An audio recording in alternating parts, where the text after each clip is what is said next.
안녕하세요. 저는 대전에서 요가 강사로 일을 하고 있는 30대 중반의 여자입니다. 처음 인사드려요. 쭉 서울 외곽에서 운동하고 자격증을 따며 강사 준비를 하다가 결혼과 동시에 대전으로 내려오게 되면서 저만의 요가 스튜디오를 차려냈습니다. 아직 1년이 채 되질 않았네요. 스튜디오를 차리며 들어간 돈의 지분 절반 이상은 저희 부모님이시고요. 남편하고는 요가 강의를 나갔던 회사에서 만나게 되었어요. 그 후 번호 교환을 하고 교제를 시작하다 결혼까지 결심하게 되었고, 남편이 대전으로 근무지를 옮기게 되면서 저도 따라 나왔습니다. 요가 스튜디오를 차리기에는 서울보다 대전이 훨 나을 거라고 생각을 했거든요. 그리고 또 한 가지, 시댁이 대전에 있었는데 그것도 즐거운 소식이었습니다. 국적 때문에 어울릴 수 있는 가족이 생기는 것이었으니까요. 제가 외동딸로 자라서 어릴 적부터 형제자매들이 북적이는 집을 굉장히 부러워했습니다. 저는 그냥 외로웠던 것도 아니고 부모님이 장사를 하시느라 거의 하루 종일 못 보고 산 적도 많았어요. 제가 잠이 들고 나면 집에 들어오곤 하셨으니까요. 그렇다 보니 시댁과 가까이에서 살게 된다고 했을 때 솔직히 기분이 좋았습니다. 늘 가까이에서 말 섞고 어울리며 내 가족이라고 할 수 있는 사람들이 생기는 거였잖아요. 남편의 누나인 형님하고도 가까이에서 지내며 비슷한 나이대이니까 언니 동생을 할 수 있겠다 싶었고요. 시부모님과도 만나 시끌벅적하게 밥 한 끼 정도는 주기적으로 먹겠거니 했습니다. 남편 말을 들어보니 어머님이 먹는 걸 무지 좋아한다고 하더라고요. 비록 제가 맛있는 걸 마음껏 먹으면서 살지는 못했어도 먹는 걸 좋아라고 또 강의를 하고 나면 늘 배가 고팠었는지라 이런 점은 서로 잘 맞겠다 싶었습니다. 하지만 이젠 다릅니다. 벌써부터 시어머니의 시자만 들어도 가슴이 철렁해요. 오늘은 또 무슨 이유를 가지고 나에게 탓을 하고 신경질을 부리며 시비를 거실까 싶어서 말이죠. 결혼 전에는 소녀소녀하다고 느낀 어머님이었는데 이제는 틈만 나면 시비를 걸다 못해 상남자스러운 걸쭉한 말까지 뱉어내는 바람에 놀라 자빠질 뻔도 했답니다. 그에 대해서 더 자세하게 사연을 적어가 보겠습니다. 저는 어릴 적에 무용을 오래 배웠었고 그와 동시에 식단 조절을 자연스럽게 하고 살다 보니 몸매 관리는 너무나 당연하게 해왔어요. 긴 시간 몸이 관리가 되다 보니 먹어도 살이 잘 안 찌는 체질이 되기도 했고요. 비슷한 시기에 연예인들이 45kg라고 여자들이 다이어트를 많이 따라하고 하다 보니 저는 제 몸매를 굳이 찌운다거나 보다 빼려고 한다는 동에 변화를 줘보자 한 적이 없었습니다. 그러면서 요가를 배워 지금은 선생 일을 하고 있는 거고요. 결혼 전에는 대전에서 신잡살림을 차린 것도 설렜지만 내 스튜디오를 차려 내 수강생을 받는다는 사실도 제겐 무척 설레고 기쁜 일이었습니다. 그리고 준비가 되어 있었죠. 시댁 식구들이 저한테서 요가를 배우겠다고 하시면 언제든지 저렴한 가격에, 아니 완전 무료로라도 가르쳐 드릴 수 있다고 말이죠. 아니나 다를까 시어머니께서도 제가 대전에서 스튜디오를 차리겠다고 인테리어 업자를 부르고 몇 번 도움을 받을 때마다 그러시더라고요. 너 내가 이렇게 도와줬으니까 나중에 샵 차리고 나면 나 꼭 공짜로 요가 가르쳐줘야 한다 라고 말이죠. 너무 기뻤어요. 시어머니랑 같이 요가를 한다고 하니 벌써부터 즐겁더라고요. 꼭 그러겠다고 약속을 드렸고 그 약속을 이행하고자 했습니다. 오픈 기념 할인이 있긴 했지만 저희 시어머니하고 시누이한테는 그냥 오기만 해도 가르쳐 줄 테니 약속만 미리 잡고 오라고 했죠. 언제든 배우고 싶을 때 오시라고 하면서요. 그렇게 저는 시어머니를 저희 스튜디오 안에 모셨고 그동안은 나름 즐거웠습니다. 살짝 긴장이 되긴 했지만 보통의 강의를 하는 것과 같았어요. 그런데 슬슬 시어머니의 고삐가 먼저 풀리기 시작하더라고요. 저는 제 가족이니까 무료로 제가 잘하는 요가를 가르쳐 드린 것 뿐이었는데 어머님은 그 대가로 고삐 불린 망아지 마냥 밥을 드시기 시작한 겁니다. 운동을 했으니 조금 더 먹어도 된다고 생각을 하신 거예요. 여러분, 저는 요가 동작을 가르쳐 드린 죄밖에 없었습니다. 어머님이 이전에 요가를 배워보신 적이 없다고 하니 완전 초보 동작부터 천천히 가르쳐 드릴 참이었고 어머님이 실제로 하신 거라고는 스트레칭 격의 운동 말고는 없었어요. 그런데 어머님은 그날부로 자신이 격한 운동을 시작한 사람이 마냥 음식을 먹기 시작하셨다는 거예요.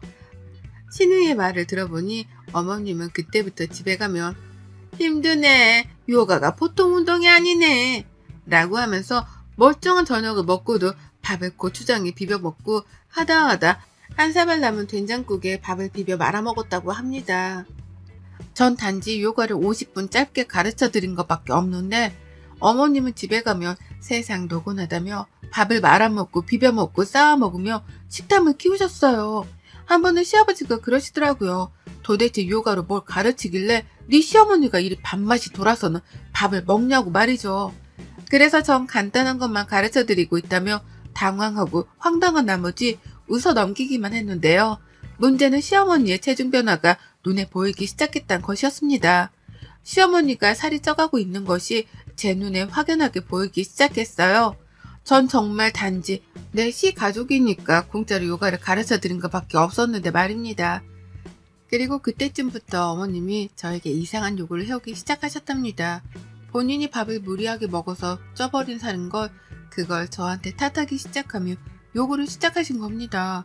운동을 더해서 살을 빨리 빼야 한다면서 요가가 아닌 다른 운동을 요구하기 시작하셨어요. 이럴 때면 제가 가르쳐드리는 요가가 아닌 한 요가부터 시작해서 필라테스, 그리고 이젠 하다 플라잉 요가까지 말입니다. 제가 한 번은 어머님 건강이 염려가 되어서 요가를 가르쳐드리다 말고 물어봤어요. 체중이 조금 늘어난 것 같은데 좀 더 땀을 많이 흘리고 체중 관리에 도움이 되는 요가를 가르쳐드려도 되겠냐고 말이죠. 그전에는 어머님은 이미 몇 번이나 살이 찐 것에 대해서 짜증이 난다는 말투로 저에게 화풀이를 하셨고, 이놈의 요가는 살 빼는데 전혀 도움도 안 되고 오히려 나를 찌우기만 하네. 네가 일부러 나 찌우는 거 아니야? 라고 하면서 제 탓을 시전하기까지 하셨어요. 당연히 말이 안 되는 소리였으니 우선 넘기긴 했으나 무료로 저에게 요가 수강을 받으시면서 말이 안 되는 불만을 자꾸 내려놓으시니 저도 힘들었습니다. 이럴 바에는 차라리 어머님께 아무 요가도 가르쳐드리지 않고 안 보는 게 낫겠다 싶기까지 했죠. 하지만 어머님은 살이 쪄서 짜증이 난다는 소리를 하시면서도 요가를 배우겠다고 계속해서 저를 찾아오셨어요. 계속 찾아오셔서는 다른 수강생들이 있는데도 불구하고 아유 이게 스트레칭이지 뭔 운동이야. 나는 살만 뒤룩뒤룩 쪘는데.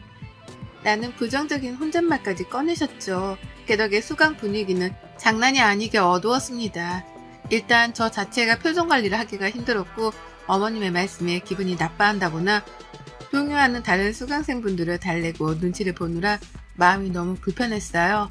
마음이 불편하니 요가는커녕 말 한마디 꺼내는 것조차 쉽지가 않더라고요. 그러니 수강생들은 하나둘씩 떨어져 나가기 시작했고 저는 급기야 스튜디오 운영 걱정까지 해야 하는 상황이 되었답니다. 그리고 딱 그 타이밍에 맞춰 시어머니가 요구를 해오기 시작하셨어요. 제가 직접 가르쳐주는 운동이 아닌 남한테서 돈을 내고 직접 운동다운 운동을 배우겠다고 하신 겁니다. 저에게는 저의 능력을 무시하는 발언과 다름이 없었고 그와 동시에 내 시가족으로부터 이런 발언을 들었다는 사실에 자존심까지 상할 수밖에 없었답니다. 하지만 어머님은 이 뻔뻔한 요구를 멈추지 않으셨어요. 그리고는 저에게서 돈까지 뜯어가셨죠. 그냥 요가는 별로야. 나 살찐 거 봐라. 이게 다 아무래도 네가 못 가르치니까 그런 것도 있겠지. 아님 내가 이렇게 갑자기 살이 찔 이유가 없잖아. 안 그래?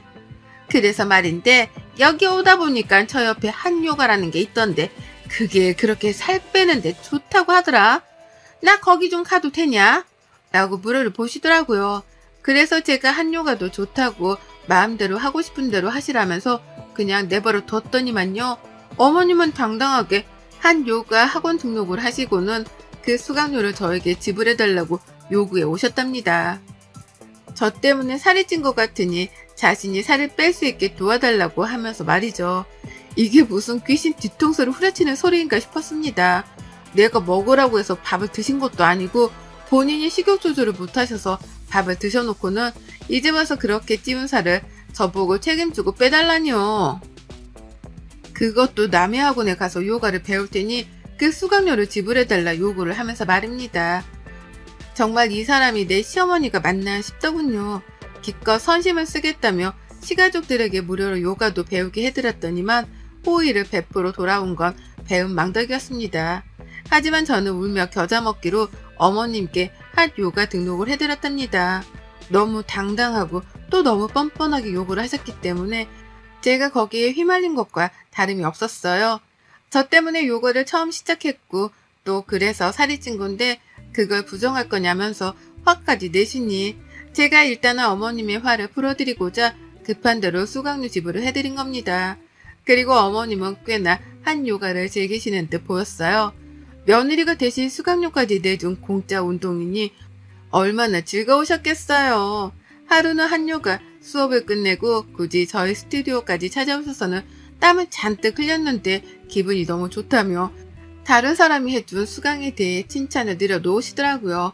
뭐 하자는 건가 싶어서 화가 났지만 참았습니다. 내가 내드린 수강료를 허투루 쓰지 않고 계시다는 것만으로도 칭찬해드려야 할 일이다 싶어서 마냥 웃어만 드렸어요.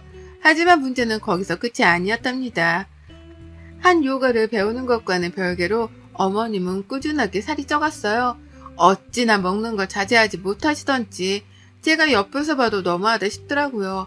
땀을 왕창 흘린 후 저희 스튜디오에 와서 믹스커피를 찾질 않나 결국 커피를 구하지 못하며 바로 가게 상가 아래로 내려가서는 설탕 잔뜩 묻힌 핫도그나 떡볶이를 찾으셨답니다. 그리고는 그걸 자랑이라며 또 사진까지 찍어서는 제게 보내시더라고요. 다음부터는 믹스커피 좀 미리미리 사놓으라는 잔소리를 섞으시면서 말이죠. 참담했어요. 저러고는 또 나한테서 살이 찐 이유를 찾질 않으실까 싶어서 벌써부터 머리가 지끈거리는데 아니나 다를까 어머님은 정말로 제게서 살찐 원인을 찾으셨답니다. 네가 믹스커피를 미리 사놓기만 했어도 내가 1층에 내려가서 떡볶이를 먹고 올 일이 없었잖아. 그러게 내가 미리미리 사놓으라니까. 라고 하면서 그 와중에 제게서 굳이 이유를 찾아내시더라고요. 그뿐이게요. 언젠가부터 귀찮아서 나가기 싫다면서 한 요가 학원을 가려고 하지도 않으셨어요. 다 같이 시댁에 모여 밥을 먹다가도 괜히 제 얼굴을 보고는 아유 내가 너만 아니었으면 이 옷이 딱 맞았을 텐데 라고 하면서 투정을 부리셨고요. 전 밥을 먹다가도 혼이 났고 멀쩡히 강의를 하며 힘들게 일을 하고 있다가도 어머님만 보면 혼이 났습니다. 그게 제 탓이 아니라는 걸 모든 시댁 식구들이 알고 있었고 그래서 여기저기 제 편을 들어주겠다면서 어머님의 주장에 반대를 하기도 했어요. 특히 저희 남편은 기껏 무료로 요가까지 가르쳐준 사람한테 너무한 거 아니야? 라면서 핀잔을 드리기도 했지만요. 어머님은 귀라도 맡기신 건지 제 남편의 주장에 오히려 적반하장으로 화를 내셨답니다. 내가 살이 찐 게 정확히 요가를 배우면서부터인데 이래도 네 와이프 때문이 아니라고? 이래도 내 식욕 때문에 내가 살이 찐 거라고? 너는 아무리 신혼이라지만 네 엄마한테 이러면 안 되는 거야. 라면서 말입니다. 너무 속이 상해서 울어본 적도 있었습니다. 정말 전형적인 가스라이팅이더라고요. 멀리 떨어져 살고 싶은데 저는 저대로 제 스튜디오가 대전에 있으니 어디로 쉽사리 주거지를 옮기기가 쉽지 않았고 또 어머님은 어머님대로 저랑 한바탕을 하고 나서도 꼭 제 스튜디오를 방문하셨어요. 주 목적이 1층에 있는 떡볶이를 먹기 위해서라는 걸 제가 그 누구보다 잘 알았거든요. 하지만 어머님은 아무렇지 않게 저부터 찾아와서는 더불어 같이 마실 믹스커피를 아이스로 찾으셨고 그리고는 자기 할 말만 하고 요가를 제대로 배우라는 훈계질까지 하시다가 1층으로 내려가셨답니다. 한 번은 떡볶이를 먹지 말고 바로 집으로 돌아가시라며 넌지시 부탁까지 드렸더니만 어머님이 불같이 화를 내면서 나를 뭘로 보고 라고 하시더라고요. 그러고는 획하니 나가길래 혹시나 싶어서 그 뒤를 바짝 따라갔습니다. 어머님이 엘리베이터를 타고 1층으로 내려가시는 동안 저는 계단으로 미친 듯이 달려 내려가서는 1층 바로 위층에서 기다리고 있었죠.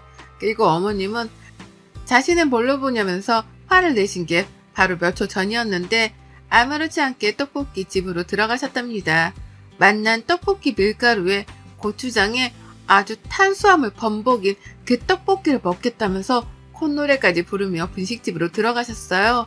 그리고는 혼자서 떡볶이에 순대 그리고 어묵 국물까지 말끔하게 해치워 먹고는 설렁설렁 나가시는데 걸어가는 뒤통수가 정말 돼지 뒤통수를 방불케 했습니다. 저도 이런 말을 다른 사람이 아닌 제 시어머니께 하는 게 얼마나 치사한 일인 줄 잘 압니다. 하지만 진짜로 저희 어머님은 식욕 조절을 못하셨고 그 탓을 모조리 다 저에게 돌리셨어요. 그렇게 먹으면 살이 찔 수밖에 없는데도 불구하고 뭐만 하면 제 탓이라 하시니 저도 요가를 가르치는 입장에서 가르칠 맛이 도저히 안 나더라고요. 그리고 그 사이 어머님은 며느리가 마음이 타들어가는 줄도 모른 채로 또 다른 운동을 배우겠다 선포하셨습니다. 한 요가 다음으로 욕심을 낸 건 바로 필라테스였죠. 그것도 저에게 수강료로 내달라고 하셨고 당당히 들고 온 영수증 때문에 저는 또 당당하게 등록을 해드렸어요. 그렇게라도 해드리면 최소한 며느리한테 미안하고 고마운 마음이 들어서라도 살찐 탓을 그만하실 줄 알았거든요. 적어도 운동이라도 열심히 배우면서 살을 뺄 노력이라도 하실 줄 알았습니다. 그런데 달라지는 건 없었어요. 한 요가에 이어서 필라테스까지 포함해 제가 손해를 본 돈만 해도 벌써 100만 원을 넘겼는데요. 어머님은 여전히 운동을 다니며 먹는 것에 집착하셨고 여전히 제 스튜디오에 찾아와 아이스 믹스 커피를 타달란 말을 반자동으로 뱉어내셨답니다. 이런 인연은 조만간 내 손으로 끊어내야겠다고 생각을 한 건 얼마 되지 않았고요. 하루 종일 웬일로 너무 바빴습니다. 시어머니께 대인 만큼 더 열심히 강의를 하고 좋은 요가 강사가 되고자 공부도 하면서 노력을 했더니만 점점 수강생이 다시 늘어나기도 하더라고요. 남편도 퇴근하면 영업을 해주겠다며 전단지를 돌려주고 인스타그램 마케팅도 도와준 덕에 어찌저찌 해서 동네 입소문을 타기 시작한 듯 보였답니다. 그 덕에 혼자 하루 종일 수업 준비하고 스케줄을 짠다고 바쁜 시간을 보냈고 그러다 막 가게 불을 끄고 퇴근을 하려고 했는데요.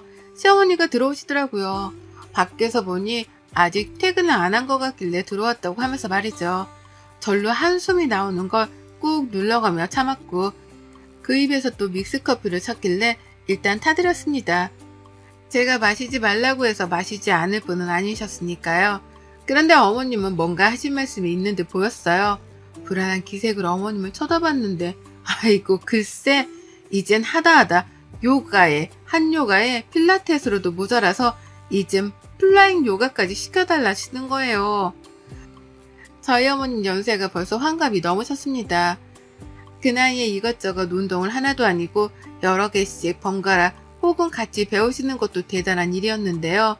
그렇게 운동을 배우면서 식욕 조절을 못해 살만 건강하게 쪄가고 있던 도중이었는데 이젠 또 플라잉 요가까지 배우시겠다고 하니 말문이 막혔죠. 저 사람이 제정신인가 싶기까지 했고요. 하지만 어머님은 진심이었고 이번에도 영수증을 가져오면 되겠냐면서 이미 알아본 학원까지 있다고 말씀을 하셨답니다. 그 말을 남기고 혼자 나가는데 혼자 남은 스튜디오 안에서 저도 모르게 억울한 마음에 눈물이 나와서 펑펑 울었어요. 시어머니가 흡사 깡패어도 같아 보이는 게 무섭기도 했으나 정말 언제쯤 정신을 차리실까 싶어서 짜증나고 지치는 마음에 울음이 나온 거죠. 그러다 혹시나 싶더라고요. 왜 저렇게 운동을 배우려 하는지도 모르겠고 그렇게나 배우는데도 어쩜 그리 신기할 정도로 살이 안 빠지는 건가 싶었습니다. 그러다 생각이 꼬리에 꼬리를 물더니만 하나 이상한 점이 떠오르더라고요. 그건 바로 어머님이 운동 수강을 하지 않고 계실 수도 있다는 가능성이었습니다. 늘 영수증을 가져와서는 그 돈을 내달라 요구를 하셨던 어머님이셨기 때문에 전 학원에 찾아 들어가 본 적도 없었습니다. 근데 이게 저의 큰 실수였겠다 싶은 생각이 들어버리니 바로 어머님이 다니신다는 요가 학원 뒷조사를 시작했어요. 근처에 있던 한 요가 학원 그리고 필라테스도 모자라 어머님이 또다시 하고 싶다고 말씀하신 그 플라잉 요가 학원까지 어머님께 슬쩍 물어봐 학원 전화번호를 알아냈습니다. 그리고는 전화를 돌렸죠. 수강생 이름을 물으며 여부를 알고 싶다고 하니 처음엔 가르쳐주지 않더라고요. 개인정보네 뭐네 하면서 앞으로 제가 같은 업계에 일을 하는 사람으로 수강료를 자꾸 환불받아 꼼수를 쓰는 고객이니 확인 절차가 필요하다며 양해를 구하자 모두가 제 일처럼 발벗고 나서서 시어머니의 수강 여부를 알려줬습니다. 그리고 전 충격을 받아 탄식을 내뱉었죠. 어머님은 수강을 하지 않고 있었습니다. 수강을 하긴 했는데 얼마 지나지 않아 다 환불을 했다더군요. 그것도 카드로 환불받은 게 아니라 수강료에서 수수료를 떼고 남은 현금으로 받아갔다는 겁니다. 수강료보다 적은 돈이긴 했으나 그게 어디냐면서 그냥 막 도와달라고 했었대요. 그래놓고 학원에 다녀온 척 땀도 흘리고 운동하다 온 척이란 척을 제 앞에서 했던 겁니다. 이거 완전 사기꾼이었죠. 그래서 제가 꼼수 쓰는 고객인 것 같다고 물어봤을 때 상대 학원 원장은 아차 싶어서 알려줬다고 했고요. 저희 가게에서도 그런 식으로 환불을 받아 나간 고객이냐면서 시어머니 뒷담화를 바로 시전하는데 눈물이 또 나더라고요. 다른 사람도 아닌 시어머니가 이런 식으로 나한테 학원 수강료를 받아가서 몰래 환불을 해서 혼자 돈을 챙겼다고 생각하니 말입니다.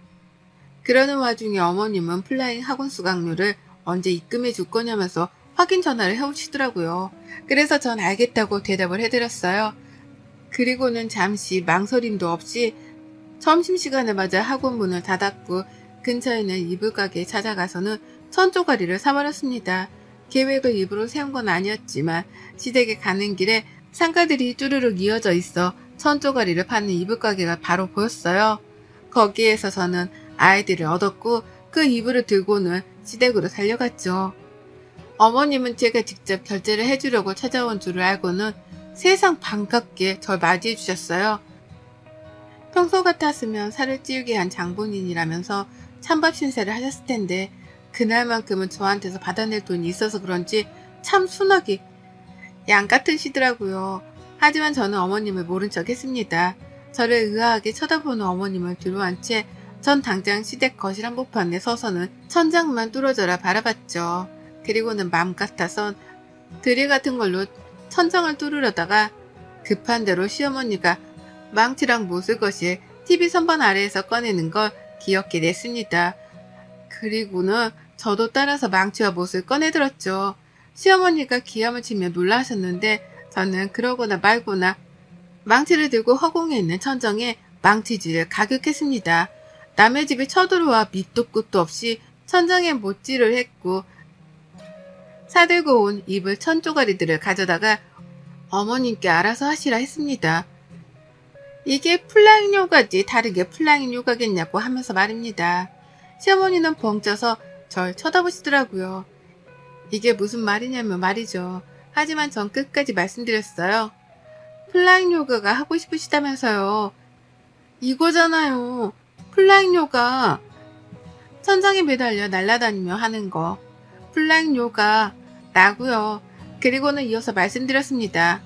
지금까지 저한테서 수강한다고 구라치고 가져가셨던 학원비까지 싹 다 내용 증명으로 되돌려달라 고소 때리기 전에 이쯤 하세요. 플라잉 요가. 그거 배우는 척한다고 그 살이 빠지겠어요? 빠질 몸뚱아리였으면 진짜 빠졌겠죠. 저는 이런 식으로 행동하는 거 용납 못하니까 돈 달란 소리 하지 마세요. 살을 빼고 싶으시면 밥 좀 그만 쳐 드시고요. 라고 말이죠. 어머님은 제가 천장에다가 못짓을 한 것만큼이나 놀래서는 입도 못 다문 채 경악을 했습니다. 제 입에서 돈을 물어내달라는 고소 얘기까지 나오니 농담은 아닌가 보다 싶으셨는지 전과는 달리 손발이 파르르 떨리시기까지 했네요. 그런 어머님께 저는 어머님, 아들한테 싹 다 꼰질러 버리기 전에 가만고 계세요. 제 눈에 띄지도 마시고요. 라며 재차 선전포고를 한 후 집을 나섰고요. 그러니 어머님은 겁에 질리신 건지 절 쉽사리 따라 나오지도 못하셨답니다. 저는 어머님이 간 학원비를 되돌려받지 못했으나 남편한테 솔직하게 털어놓고는 그 돈을 대신 받아냈어요. 남편은 시댁에 가서 시어머니랑 한바탕 난리를 치며 저를 대신해 2차 대전을 벌였고 시어머니의 입에서는 결국 미안하다는 사과의 말이 튀어나왔답니다. 저는 어머님을 더 이상 보기 싫어서 시댁에 따라가질 않았는데요. 남편이 전화를 해와서 받았더니만 옆에서 시어머니가 미안하다며 제게 울먹이며 사과를 하시더라고요. 그래서 저는 그 사과를 넙죽 받았습니다. 받긴 받았는데 그 이상의 대꾸는 하지 않고 전화를 끊었어요. 더 상정하고 싶지 않으니까요. 그리고 이걸 계기로 저하고 시어머니 사이에 불필요했던 감정 싸움은 끝이 났답니다. 어머님은 더 이상 갈 곳이 없으신지 제 스튜디오로 찾아오지 않으시고 평생 공짜로 받을 뻔한 요가도 더 이상 받지 못하게 되셨답니다. 그 바람에 신우가 괜히 미안한지 더 이상 제 스튜디오로 공짜 요가를 받겠다 찾아오지를 않기 시작했고요. 별난 시어머니 때문에 잠깐 인생의 교육을 받았다 생각하려고요. 여러분의 생각은 댓글로 남겨주세요. 오늘도 시청해주셔서 정말 감사합니다.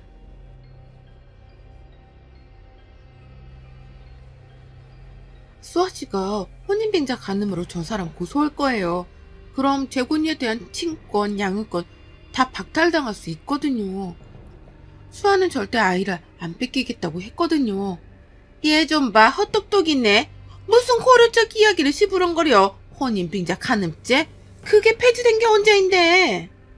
어머님, 사기죄로 고소 가능해요. 혼인빙자 사기죄. 변호사 선임하시고 준비하세요.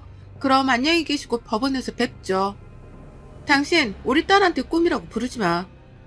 뭘 그렇게 예민해서 그래 당신.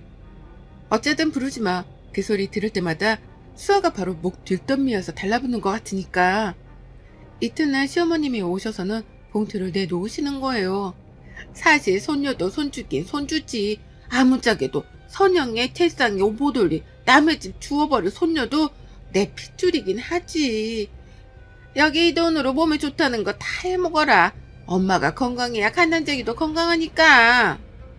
그리고는 한참 아이를 들여다보시더니 아깝네 아까워. 그거 하나만 탈거 나왔으면 얼마나 좋아. 10년 만에 겨우겨우 빌어빌어 낳아놓은 게 계집애라니. 그리고 나가셔선 바로 수아네 집으로 가신 거예요. 속으로 아들이니까 장손이지. 아무리 천년 뱃속에서 나왔어도 장손이긴 하지. 얘부터 본처가 생산을 못하면 처벌들이니까 법으로 정해져 있었어. 그럼 내 장손은 내가 못 볼 이유가 뭐예요? 가만, 그 아파트가 어디라고 했지? 핸드폰에 당신 아드님이 보내주신 주소로 찾아가신 거예요. 저희 집에서 나가자마자요. 아주 모자가 쌍으로 아주 파렴치한 거지요. 그리고 거기에는 이미 남편이 가 있었고요. 아범아, 너는 아주 대놓고 양쪽 살림을 하기로 했구나. 거기는 장모님도 다 계시지만 여기는 나 하나뿐이잖아. 열분 왔다. 시어머님 웃긴 게 코앞에서 아들 손주를 보니까 마음이 200% 달라지신 거예요.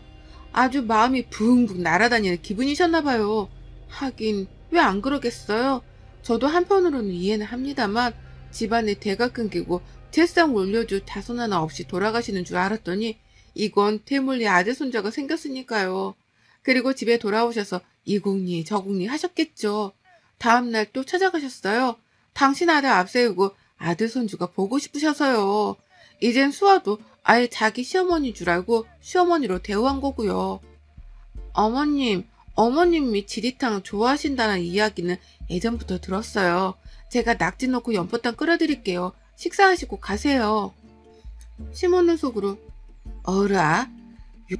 요게 나이는 어려도 아예 막대 먹은 애는 아닌가 보네. 며칠만 지켜볼까?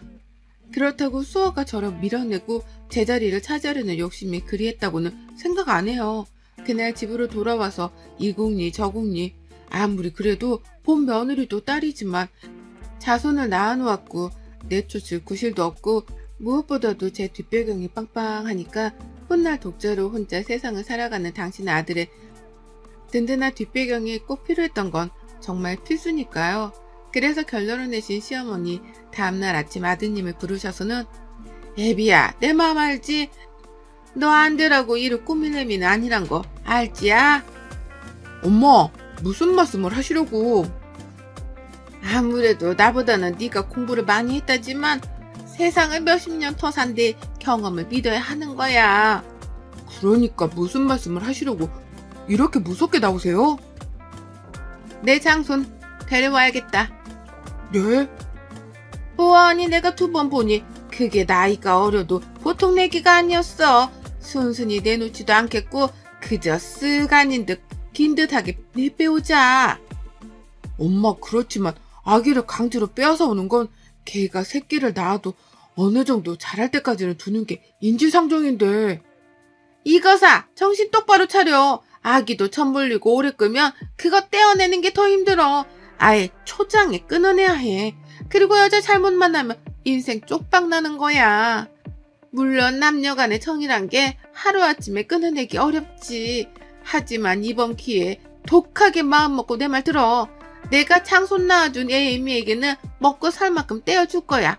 그건 걱정하지 말고. 다음날 또 수아네 집에 간 시어머님, 물론 아들을 앞세우고 아이 건강 체크는 다 한겠냐? 네, 병원에서 했어요.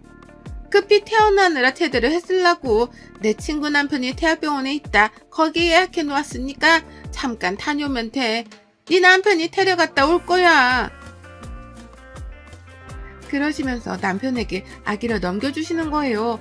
강보에 쌓인 핏덩어리를요. 얼른 다녀오너라. 어머님, 저도 같이 갈게요. 아기가 저만 떨어지면 한시라도 안 떨어지려고 해서요. 막 울 거예요. 얘가 지금 무슨 소리 하고 있어. 산모가 찬바람 바깥바람 쐰다고? 산 위에 바람 잘못 쐬면 늙어서 그 고생을 어떻게 하려고. 가만히 있어. 집에서 꼼짝도 하지 말어. 그래도 어머님, 아기가 많이 울 텐데 제가 옆에서. 길어야 서너 시간이야. 그 길로 남편은 아기를 안고 우리 집으로 왔어요. 당신 아들이 나가고 차를 천천히 한 잔 다 드시는 시어머님. 얘 아가, 내 말 잘 들어라. 우리가 다 널 위해서 이러는 거야. 아기가 없어야 너도 새 출발이라도 하지. 나이 21살에 뭘 어떻게 하겠다고? 응? 아버지 뻘 되는 남자에게 붙어서, 응? 내 아들을 내가 잘 알아. 너하고 오래갈 애가 아니야. 지쳐가라 얼마나 무서워하는데. 이렇게 내가 챙겨줄 때 새 출발해라. 내가 먹고 살 만큼 떼어줄게. 어머님, 아기는 어디 갔어요? 아기요, 아기. 본가로 보냈다. 내 며느리는 지금 친정에 있으니 내가 당분간 유모 들여서 키울 거야. 안 돼요. 그건 안 돼요, 어머니. 어머니, 안 돼요. 저 돈 필요 없어요. 아기 돌려주세요. 저한테는 남편도 필요 없어요. 저한테는 아기만 있으면 돼요. 그 아기 내가 낳았어요. 그 아이는 내 거예요, 내 거. 왜 마음대로 빼앗아 가세요? 네 아들에게도 그게 좋아. 어른 말 들어라. 내 며느리가 이제부터는 그 아이 엄마다. 언니가 그러던가요? 자기 아들이라고? 자기가 키우겠다고? 당연하지. 당장 데려오라고 했다. 내가 미쳤다고 혼자 이러겠니? 넌 이제 우리와 인연 끄는 거니 길에서 만나도 서로 모른 척 해야 돼. 그리고 몸 좀 났거든. 우선 이사부터 해라. 내가 집은 벌써 알아보라고 했다. 저기 멀리 대구찜이 좋겠다. 너 태구가 고향이랬지? 외국으로 가면 더 좋고 이 집 명인 네 앞으로 되어있다니. 이것도 너 주마. 네가 알아서 처분해라. 그리고 울며 매달리는 수아를 뿌리치고 나오셨어요. 여러분은 어떻게 생각하세요? 뭐 돈이라도 챙겨줬으니 됐네 하시는가요? 저는 그렇게 생각 안 해요. 수아는 혼자 외롭게 자랐고 핏줄에 대한 지책이 강한 애고 돈도 필요 없고 얘만 있으면 된다고 생각하는 애였어요. 수아가 울면서 전화가 왔더라고요. 언니, 언니가 나한테 어떻게 이래? 여보세요? 언니가 어떻게 이래? 내가 아무리 믿고 싫어도 언니가 어떻게 나한테 이래? 정말 언니도 나하고 똑같이 아기 낳았으면서 어떻게 이래? 수아야, 울지 말고. 그게 무슨 말이야? 꾸미한테 무슨 일 있어? 언니가 키우겠다고 했다며. 그래서 데려오랬다며. 저는 당장 집에 쫓아가 보았어요. 벌써 유모도 들였고 아기가 와 있더군요. 왔니?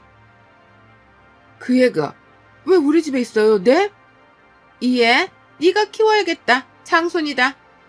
뭐라고요? 애기 엄마가 있는데 애 엄마가 키워야지. 왜 제가 키워요? 아니, 왜 우리 집 장손을 다른 사람이 키워? 애 엄마가 왜 다른 사람이에요? 당장 데려다 주세요. 전 남의 아들 못 키워요. 혹시 네가 아들을 또 낳을 수 있다면 생각해 보겠지만 너 아이 또 가질 수 있겠니? 너 그것도 아니잖아. 꿈이 엄마, 나도 아들 하나 있으면 좋지. 게다가 남의 핏줄도 아니고 말이야. 어머님, 저 이혼하겠어요. 여기서 그만 사는 게 좋겠어요. 그래? 그래? 그래라 그럼. 하지만 명심해. 우린 아이 둘 다 우리가 키울 거야. 넌 아기 놓고 나가면 돼. 그게 마음대로 되실 것 같으세요? 유책 사유가 얘 아빠한테 있는데도요. 그래, 그러니까 마음대로 하라고. 우린 전 재산 다 놓고서라도 재판 이길 거야. 아까 우리 한번 해볼까? 응? 뭐 고민할 거 없다. 너한테 두 가지 길밖에 없을걸. 참말 말고 두 아이 키우며 가정을 지키느냐, 아이 버린 엄마가 되느냐. 저는 친정에 돌아와서 친정 부모님께 말씀드렸어요.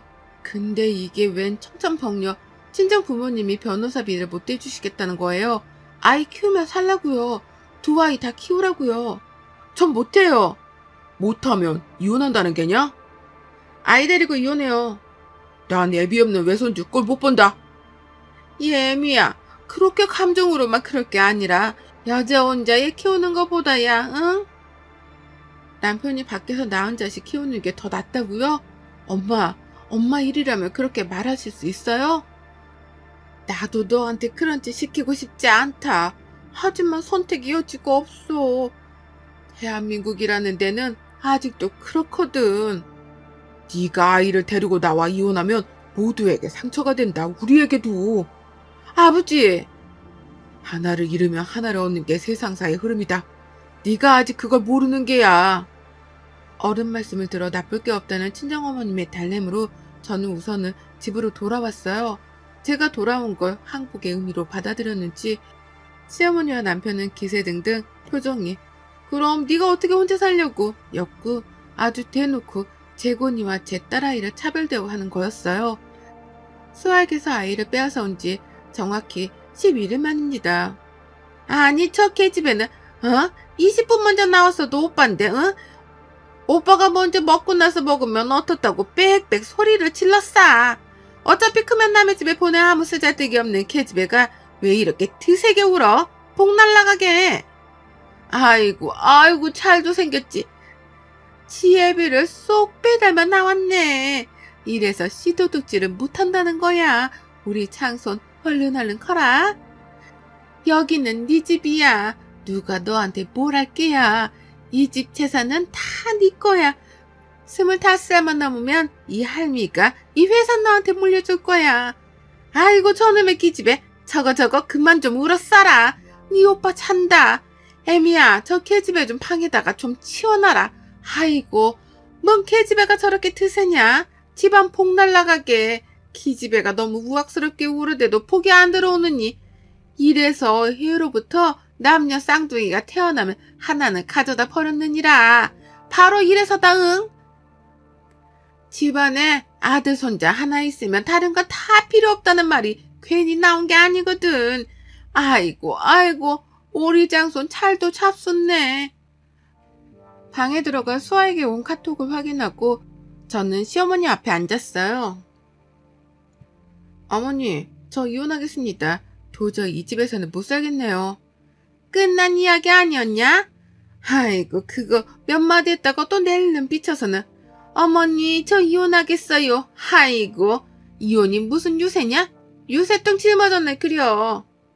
어머님은 끝났다고 생각하고 계셨지 저는 아니에요. 그래 그러니까 넌 나가면 돼. 너만 나가면 돼. 아니요 어머님 그렇게는 안 되겠어요. 어머님도 여자면서 그러시면 안 되죠. 자식 낳아보셨잖아요. 우선 우리 은주에 대한 친권 양육권은 제게 있다고 들었어요. 재산도 반은 주셔야겠어요. 결혼 후에 모은 재산은 분할 자격이 있고요. 저 사람의 바람질로 이렇게 된 거니까 일책 배우자로서 위자료도 따로 지급해야 된다고 저는 배웠어요. 변호사한테요. 시어머니 주먹을 지그시 쥐었다가 놓으시면서 그래? 너는 그동안 나름대로 꽤 철저했네. 그래. 그런데 말이다. 세상사는 뛰는 놈 위에 나는 놈이라고 생각하며 착각하는 놈들을 조져넣는 구름 위에 노는 사람이 있거든. 내가 지난주에 네 시외 삼촌한테 내 재산, 네 남편 재산을 모두 명의 변경을 했거든. 위자료는 주마. 그까짓 건 얼마나 된다고. 그래. 네 말이 맞다. 네 딸 은주만 데리고 나가면 된다. 그러라고. 애초에 나는 아들 손주만 필요했으니까 됐어. 응? 나가라 오늘이라도. 그래 그렇다면 그래야지. 그렇게 이 집이 싫다는데 아니요. 어머님 재곤이도 이 집 자손이 아니에요. 왜야? 수아씨가 혼인빙자 간음으로 저 사람 고소할 거예요. 그럼 재곤이에 대한 친권, 양육권 다 박탈당할 수 있거든요. 수아는 절대 아이 안 뺏기겠다고 했거든요. 얘 좀 봐라 헛똑똑이네. 무슨 고려적 이야기를 시부렁거려. 혼인빙자 간음죄? 그게 폐지된 게 언젠데. 어머님 사기죄로 고소가 가능하지요. 혼인빙자 사기죄. 변호사 선임하시고 준비하세요. 그럼 안녕히 계시고 법원에서 뵙죠. 저는 아기 말빵 2개를 가지고서 앞에는 딸, 뒤에는 아들을 업고 그 집을 나왔어요. 나와서 친정으로 갔어요. 이 야비한 시어머니와 남편, 제가 나가자마자 수아에게 찾아가서 혼인시켜주겠다, 새 출발하자고 하더래요. 당연히 거절했어요. 우리 씩씩한 수아가. 그리고 혼인빙자 사기죄는 8개월 선고됐고요. 그게 작년 일인데 그 사람은 지금은 여기저기 열심히 선을 보고 다닌대요. 시어머니 닭달로요. 대를 이어줄 아들을 얻으려고요. 그러나 그게 그렇게 쉽게 달란가? 뭐 쉽게 되어도 좋겠지만은요. 인생은 그게 다가 아니니까요. 여러분의 생각은 댓글로 남겨주세요. 오늘도 시청해주셔서 정말 감사합니다. 안녕하세요. 저는 불과 몇 달 전까지만 하더라도 대한민국에서 평범한 가정을 꾸리고 살던 30대 후반 여자입니다. 단 몇 달 사이에 삶이 송두리째 바뀌어버렸는데요. 정신을 겨우 붙잡고 쓰는 사연인 만큼 두서가 다소 없더라도 양해부터 부탁드려요. 저희 부부는 교제 5달 만에 결혼을 해서 현재 아들딸 하나씩을 낳고 달라는 가정을 만들어 사는 중이었어요. 둘 다 맞벌이를 하는 중인데 월급이 조금 많다는 이유만으로 사실상 제가 집안의 가장 노릇을 하고 있고요. 제가 돈을 벌어와 가정에 보태는 만큼 남편도 가사분담을 많이 나눠 자신의 역할을 하고 살았습니다. 그러다 보니 남들이 보기엔 남녀의 역할이 바뀐 것 같다 할 수도 있겠지만 저희 부부는 다소 다른 부부의 모습으로 살았어요. 저는 열심히 일을 하고 남편은 집안일을 열심히 하는 걸로 말이죠. 자식은 둘이 함께 낳았으니 육아에 있어서만큼은 서로가 적극적으로 나서 키우며 살았고요. 그러다 재작년 말에 남편이 유학 얘기를 꺼내더라고요. 코로나 때문에 회사 일도 위태로운데 일을 그만둔다 하더라도 어디 가서 다시 재취업을 할 수 있는 자신감이 없다고 말이죠. 자신의 앞날이 너무 불투명하고 보잘것없는 게 자존심도 상하고 힘들다면서 실수한탄을 크게 했던 적이 있었습니다. 정작 회사에서 잘리지도 않았고 잘릴 일도 없어 보였는데 말이죠. 근데 전 그런 남편이 이해가 가기도 했어요. 저희 남편은 고졸이었거든요. 특성화고로 진학을 해서 고등학교를 졸업하자마자 취업을 했고 남들처럼 대학 졸업장을 가지고 있진 않았으나 자격증이랑 자격증은 수두룩하게 보유하던 중이었습니다. 누구보다 공부 욕구가 큰 사람이어서 자격증 하나 따는 것만큼은 30대가 되어서도 멈추질 않고 계속했었어요. 그런 남편이었는데 갑자기 유학 얘기를 꺼내니 난감했죠. 그럴만하다 싶으면서도 당황스럽게 마찬가지였고요. 남편의 주장은 이랬습니다. 한국에서 대학 진학을 하는 것보다 외국에서 대학 진학을 하는 게 돈은 더 들지라도 입학은 쉽다고 하더라고요. 자격증도 많이 가지고 있고 자신이 경력직이다 보니 이걸 입학 시에 가산점으로 붙여주는 대학도 있다고 말이죠. 이미 혼자서 유학원까지 투어를 하며 상담을 받은 건지 알고 있던 정보들이 빠삭했습니다. 남편의 말을 들어보니 대학 졸업을 하고 나서 잘만 하면 영주권도 받을 수 있을 것 같고 이걸 잘 이용하면 온 가족들이 다 이민도 가겠구나 싶더라고요. 물론 저는 그럴 생각이 없었으나 애들 영어 교육을 신경 쓰고 있던 찰나에 그리 나쁘지만 않은 조건이었어요. 남편이 학교를 다니는 동안 애들을 번갈아 보내기만 해도 영어 공부는 충분하겠구나 싶었고요. 당장 큰 문제였던 언어는 어떻게 해결할 건지에 대해서도 물었는데 남편은 그 사이 준비를 많이 했더라고요. 기기를 다루는 직업인데 관련 용어가 영어라서 이미 알고 있는 단어들도 수두룩하고 외국인 노동자가 회사에 몇 있는데 대화를 나누려다 보니 영어를 조금씩 쓸 수밖에 없었다면서 자신감에 차 있었습니다. 그러니 제가 별 수 있나요? 남 잘 되라고 유학을 보내는 것도 아니고 내 남편 잘 되라고 유학을 보내는 거니 오히려 응원해주고자 했습니다. 아이들도 아빠의 도전을 좋게 받아들일 거라고 생각을 했고 누구보다 남편이 잘 되어 우리 가족 길을 살려주고 또 잘 풀렸으면 싶었어요. 그렇게 저는 내 남편 하나를 믿은 채로 타국에 유학을 보냈습니다. 준비기간 동안 유학 수속을 밟고 비자 발급 등에 들어가는 비용 같은 건 남편이 댔고요. 그 외에 대학 입학금과 학비, 그 전에 수료가 필요한 어학 과정까지 모든 수업에 들어가는 비용을 전부 다 제가 지불을 했습니다. 결코 적은 돈은 아니었지만 내 남편을 위해서 그 정도 투자는 충분히 할 수 있었기에 허리가 휘청이기까지 하진 않았어요. 남편도 고맙다고 두 손을 부여잡고 인사를 하니 고마우면 공부라도 열심히 하고 오겠거니 생각을 하고 믿기로 했죠. 그렇게 저희 부부는 한순간에 장거리 부부가 되었답니다. 서로 떨어져 사는 그 시간 동안 서로 영상통화도 자주 하면서 안부를 주고받았고 아이들은 특히 외국 사는 아빠가 신기한 건지 유독 매일마다 문자와 통화를 주고받으며 생존신고를 했어요. 그러니 저는 남편에 대해서 의심이라고 할 건 전혀 가지질 않았죠. 저렇겠지 아이들을 보고 싶어하는 남편인데 설마 딴 여자한테 눈길이라도 주려나 싶었거든요. 저 어리고 예쁜 자식들의 눈에 밟혀서라도 바람 따위는 관심을 일도 두지 않을 것이라 굳게 믿어 의심치 않았습니다. 그걸 증명하는 듯 저는 지난 1년이 좀 안 되는 시간 동안 학비도 빠짐없이 꼬박꼬박 때에 맞춰 보내줬어요. 혹시라도 밥이라도 굶어가며 돈을 아끼겠다고 궁상을 떨고 살까 싶어서 용돈으로 쓰라며 추가 금액도 펑펑 퍼다 줬고요. 그렇게 많은 정성을 쏟아가면서 남편 뒷바라지를 했습니다. 더 멋지게 돌아온 내 남편을 그려보면서 타지사르로 힘들어할 내 남편을 묵묵히 응원하며 살았네요. 하지만 저는 등신같게도 이런 남편으로부터 뒤통수를 세차게 얻어맞게 되었답니다. 아무것도 모르고 무지했던 제가 발등을 크게 찍힌 꼴이었죠.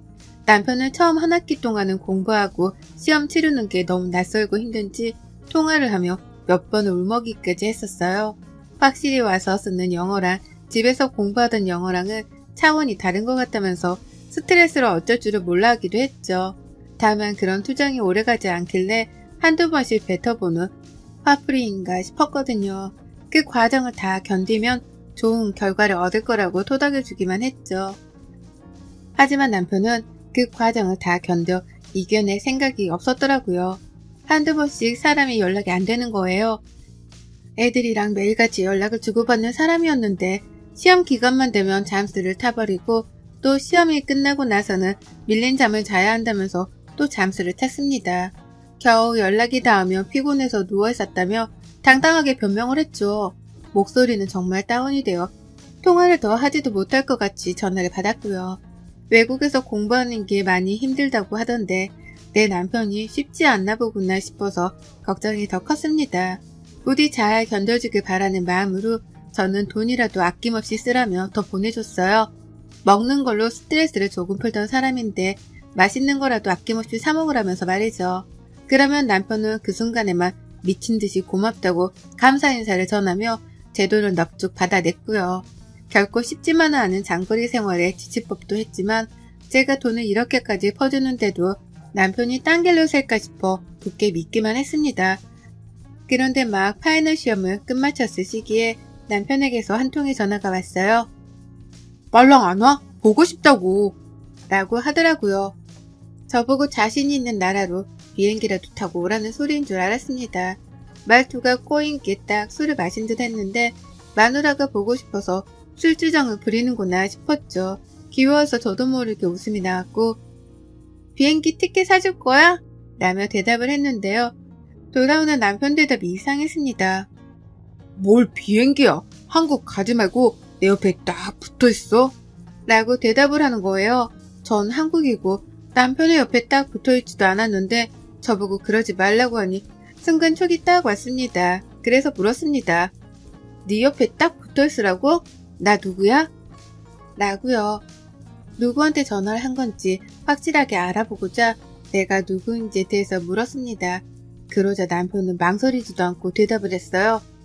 누구긴 누구야? 내 세컨드 살인이지. 라고 말이에요. 더 생각할 겨를도 없었습니다. 내 이름이 튀어나오지 않는 것에 대한 분노와 배신감으로 살떨림이 온몸에서 느껴지기 시작했고요. 차마 대답을 못한 채 멍한 채로 핸드폰을 붙들고 있었는데 그제서야 술 취한 남편도 이상하다 감이 왔는지 잠시 말이 없더라고요. 그제서야 누구한테 전화를 한 건지에 대해서 사태 파악을 했던 거죠. 지금 자기가 전화를 건 상대가 불륜녀가 아닌 한국에 있는 와이프라는 걸 알아챈 건지 남편은 뒤늦게야 주절주절 변명의 말을 늘어놓았어요. 여보 장난이야. 나 시험 끝나고 여기 애들이랑 술 몇 잔 했어. 장난으로 내기한 거야. 내 맘 알지? 라고 하면서 그게 장난이었다고 한참이나 지 혼자 설레발을 치고 쪽팔려 하면서 말을 장황하게 늘어놓았죠. 하지만 전 대답을 일체 하지 않고 전화를 끊었습니다. 그리고는 그제서야 혼자 조용해진 방 안에서 허공을 보며 새삼 알아차렸죠. 내 남편이 유학을 가서 바람을 피우고 있다는 걸 말입니다. 유학을 간 지 몇 년이 된 것도 아니고 꼴랑 1년도 버티지도 못한 채 바람을 피웠다니요.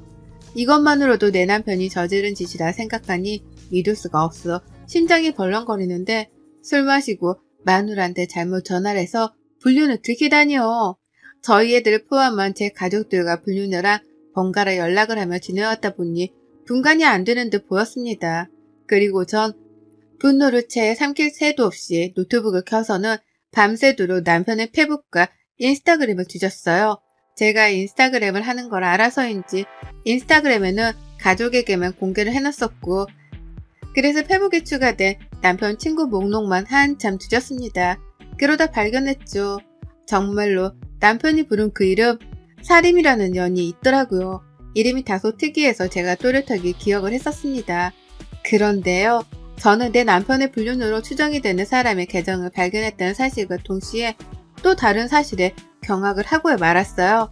정말 숨이 멎을 뻔했답니다. 글쎄 남편의 그 불륜녀 상대라는 년이 젊은 학생도 아니고 현지 사는 아가씨도 아니고 가정이 있는 유부녀더라고요.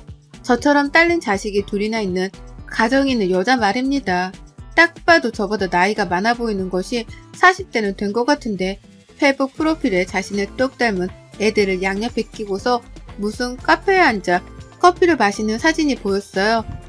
남편이 돈이 많은지 외국 호텔인 것 같은데 도대체 내 남편이랑은 어떻게 만나 관계가 그렇게까지 되었는지 사태 파악이 안 되었습니다. 바로 페북 문자를 보냈어요. 망설이지도 않았습니다. 일단 그 불륜녀 사진까지 다 캡처를 했고 내 남편이랑 서로 친구가 되어 있는 것도 캡처를 했어요. 남편한테는 사림이가 누군지 묻고 관계를 캐는 그 사이 불륜녀한테는 내 남편은 아냐며 또 페북 문자로 막 캐기 시작했죠. 그러더니만 두 사람은 벌써 함께 있기라도 한 건지 동시다발적으로 저한테 칼 답장을 해오더라고요. 불륜녀는 아무것도 모르는데 오해를 하지 말라며 적반하장으로 화를 냈고 남편은 술 취해 말이 헛나온 거라며 아니라는 변명만 잡아뗐습니다. 여자의 촉이란 게 있잖아요. 두 사람의 실시간 문자를 번갈아 보니 분명 두 사람은 그 시각 같이 있는 걸로도 모자라 불륜을 저질러 온 게 분명했어요. 그러니 저는 도미 사이트라도 글을 올려 불륜 사실을 폭로하겠다며 극단적인 조치에 나섰고 그로부터 바로 내 남편을 향한 송금은 정지했습니다. 막 파이널 시험이 끝났으니 다음 학기도 다가오는 중이었고 그 말은 즉슨 등록금 낼 날도 다가온다는 뜻이었는데요. 싹 다 끊기로 했어요. 남편한테는 네 알아서 돈 벌어다 학비를 내고 졸업해서 오라 통보만 했죠. 그러니 남편은 펄쩍 뛰고 울고불고 난리도 아니었어요. 지금 당장 자신 일을 어떻게 구하며 그 많은 학비는 또 어떻게 내냐며 세상이 무너져라 매달리더라고요. 자신이 어떻게 온 유학인데 이대로 포기를 시키려 하냐면서 은근슬쩍 제 탓을 하기도 했고요. 그래서 제가 말했습니다. 사림이한테 돈을 빌려달라고 하라고요. 유부녀랑 바람까지 피웠는데 그 정도 대가도 못 받냐 하면서 남편에게 있는 쌍욕이란 욕은 다 퍼부어대고 연락을 차단까지 해버렸어요. 더러우니 내 자식들하고도 연락을 하지 말라면서요. 그렇게 남편이랑은 연락을 끊었고 그때부터 저는 귀신에 홀린 사람 마냥 남편의 불륜녀 뒤를 쫓았습니다. 혹시나 해서 페북 주소를 인스타그램에도 가져다 대어봤더니 바로 그녀의 인스타그램 주소가 뜨더라고요. 비록 비공개 계정이긴 했지만 불륜녀 남편의 인스타그램까지 발견했고요. 당장에 팔로우 신청을 했고 일주일도 기다리지 않아 팔로워가 되었길래 문자를 보냈습니다. 지금 혹시 외국에 살고 있냐며 부인이 외국에 있냐고 말이죠. 내 남편이 유학을 가서 뒷바라지를 해주던 중이었는데 남편의 불륜 사실을 알게 되었고 그 상대가 당신 부인이라서 이렇게 모래를 무릅쓰고 연락을 하게 되었다며 제 상황을 장황하게 설명해 보냈더니만요. 무슨 일이 벌어진 줄 아세요? 상대방 쪽에서 제 번호를 물어보고서는 바로 전화를 하더라고요. 그 남편도 마누라가 자꾸 연락이 안 되어서 오해를 하던 중이었는데 제 연락을 받은 거라면서 펄쩍 뛰며 욕을 날리고 난리도 아니었습니다. 그쪽 남편 말을 들어보니 그 여자는 한국에서 간호사로 일을 했었고 유학을 가서 현지 간호사가 되겠다고 대학을 재학 중이었다 하더라고요. 영주권을 받으면 온 가족들이 다 넘어갈 생각을 하고 준비 중이었다 하면서 말이죠. 이 말을 들으니 정말 두 사람의 불륜이 기정사실화가 된 것 같아 참담했습니다. 비록 평범했어도 정말 애 둘 낳고 잘 살아온 우리 부부였는데 이렇게 유학 한 번을 간 걸 가지고서 사람이 불륜까지 저지를 수 있었던 건가 싶어서 믿을 수가 없었죠. 믿고 싶지도 않았고요. 애초에 불륜을 저지르려고 유학을 계획한 건가 싶기까지 하는 오해가 들려는 찰나 불륜녀의 남편으로부터 자신은 이혼을 하지 않을 거고 제 남편에게 상간난 소송을 걸 계획이라는 통보를 전해 들었습니다. 같은 처지에 놓인 저에게는 마누라 때문에 미안하다면서 사과까지 하시더라고요. 그리고 전 그 남편분의 사과를 받지 않았습니다.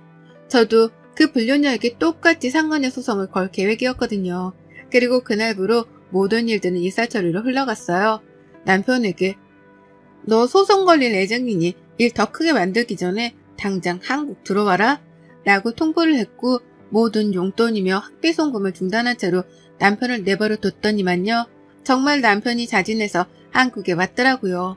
아무래도 제가 계속해서 교민 사회에도 터뜨리고 너가 유학조차 제대로 하지 못하고 살게 될 거라고 반 겁박을 했더니만 거기에 겁을 먹고는 제 화를 풀어주기 위해 돌아온 듯 보였습니다. 하지만 남편은 한국에 들어오자마자 상대방 불륜녀의 남편으로부터 상간난 소송을 당했고요.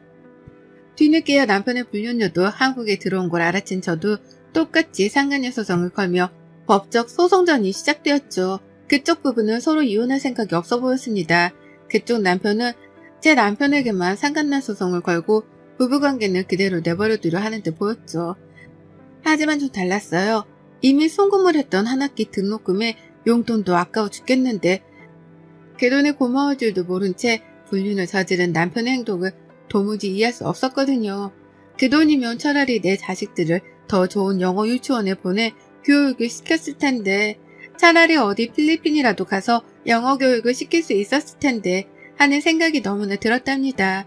돈 낭비만 했던 생각에 열이 받아서 남편한테 이혼 통보를 했어요. 당연히 그냥 이혼도 아니고 이혼 소송을 하겠다고 말이죠. 남편은 한순간의 실수였다고 자기가 공부 때문에 너무 힘들고 외로워 죽겠는데 같은 학교에 있는 한국인 불륜녀를 보고 그만 정신이 나가버린 것 같다면서 별명을 쭉 늘어났습니다.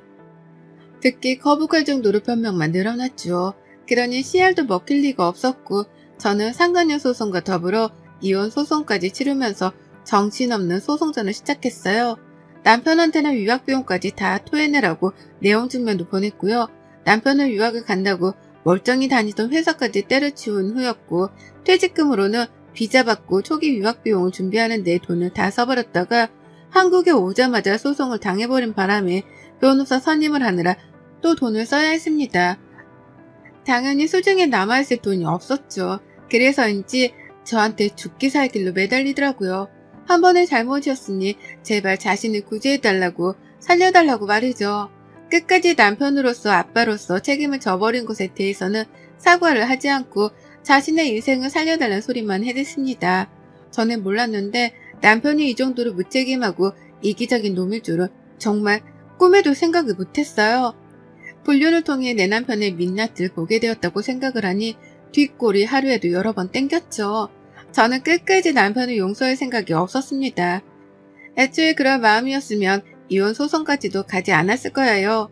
그 사이 남편은 불륜녀한테서 버림까지 받았는지 더욱 처절하게 무너져 내렸고 결국 유학비용을 더 충당할 수 있는 방법은 아무것도 없다 싶었던지 학교로 돌아가는 걸 포기까지 해버렸습니다.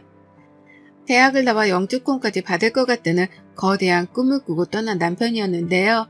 불륜으로 한 줌의 죄가 되어서는 외국도 아닌 한국에서 영혼까지 훨훨 다 타버리고야 말았네요.